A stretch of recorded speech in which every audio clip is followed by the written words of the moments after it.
tafi ki bani mamaki shi ne abu mafi ƙanƙanta da zan iya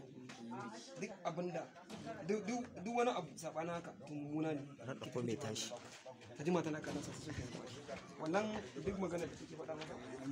kana jin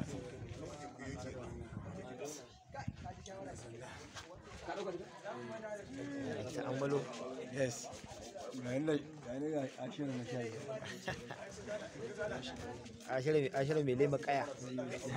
ne hankali wallahi ka zo da bidiyo ya cire shi ne maka shi ne abu mafi ƙanƙanta da zan iya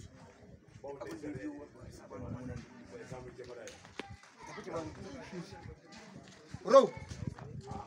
Silent. kai Silent. zo ka wuce Allah haba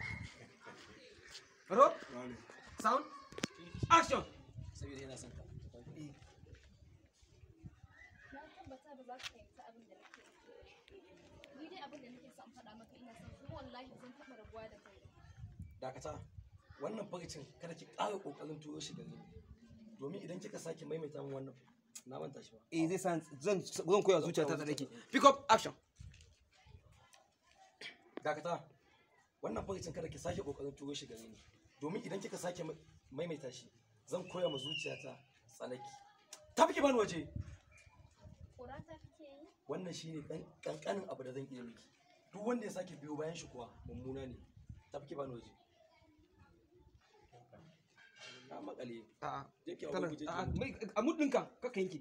tana faɗa maka cewa zan tafi amma ko da kashe ne za ka yi kaza kana jin da pick up muddinka kaka damu ba ta faɗa ba ba ta ciki ba ta ciki wai dama ni kaɗai ne pick up action